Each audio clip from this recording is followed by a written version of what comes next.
We're back with Tips and Hacks Landscaper Edition. This is creating a smoother finish to porcelain tiles. So what we're going to do is we're going to use our Abrax angle grinder blades, mark the line out, create the curve we want. A porcelain blade, a 115mm, is normally quite a good blade to use to create the curve. And then slowly we'll be going away at half of it at a time from each side. And then again, slowly going towards the curve. As we get about 10%, we'll then use our sanding blade to cut away and smooth off the finish. Simon will do a demonstration to show how it's done.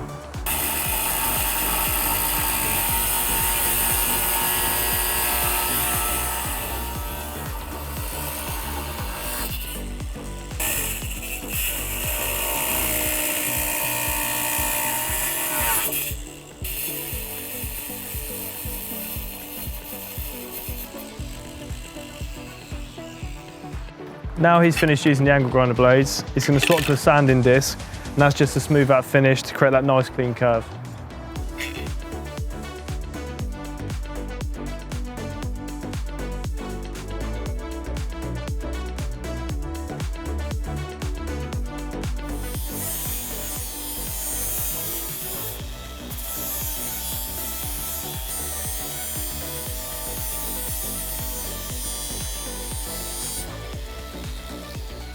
If it leaves a slight black mark, as you can see from the disc going quite quick, just simply take it off the angle grinder, reapply and just do it slowly, and it will slowly take the black marks off.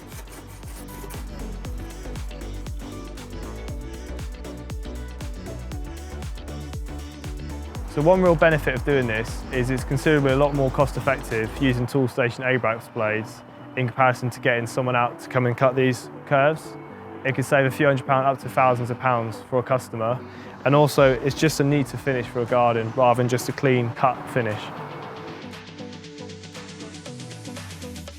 This is our way of primering the back of porcelain tiles. The traditional way would be to brush the tile glue or primer on the back of the slab. However, what we would do is we'd use an SBR mix.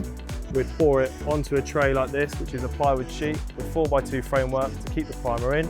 We'd use our grabber or suction pad, pull the slab up, dip it in the primer, and then we're ready to go and lay the slabs. To build the framework for this, all we need is 4x2 plywood sheet and some 6-inch screws. When we put the 4x2 around the edge, we fix it into the plywood sheet, screw it in, and it's nice and watertight.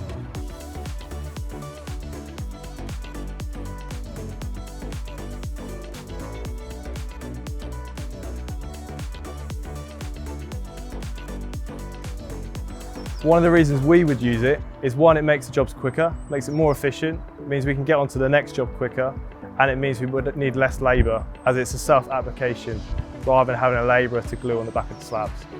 Creating curves on porcelain. We're going to use a 4x2 piece, a metal pin and a pencil.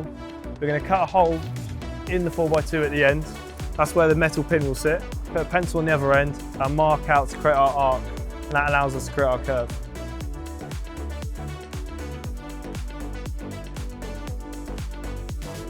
Quite literally, just tape the pencil to the end of the 4x2, and that allows you to create a mark on your porcelain.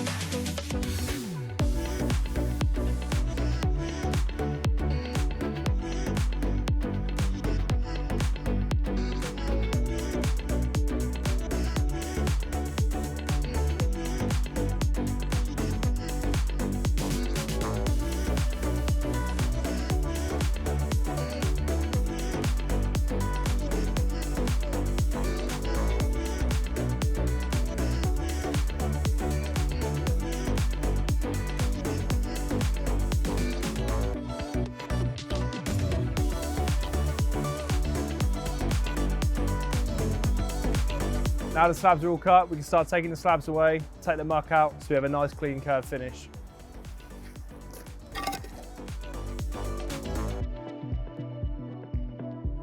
And there you have it, a clean curve all the way through.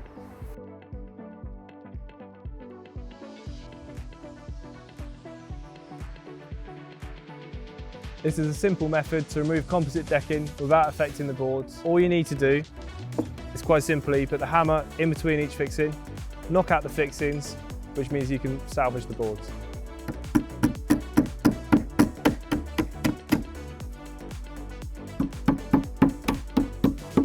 This should come out really smoothly without affecting any of the damage to the deck boards.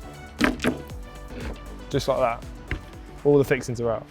This is about hiding timber lock screws in sleepers. The traditional method would be quite simply to just screw through the sleeper straight into your post behind. However, what we would normally do is try and encourage screwing a little bit further, try and go an inch off the sleeper on the inside, and that's so we can use a section of an uppercut of sleeper, screw a hole out and fix that in the front, and that's just so we can hide visually the screw. It looks a bit more decorative. Let me show you how. So firstly, what we need to do is screw towards the edge.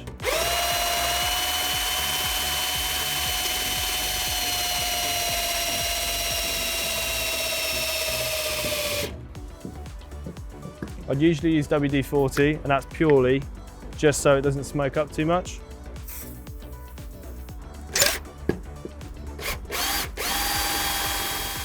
Now we've pulled this out, that will then be a piece like this. We'll then put this to the side. What we'll then do is quite simply put our sleeper into the section where we wanted to screw it to. Use our 6-inch timber locks, screw to the centre, as so.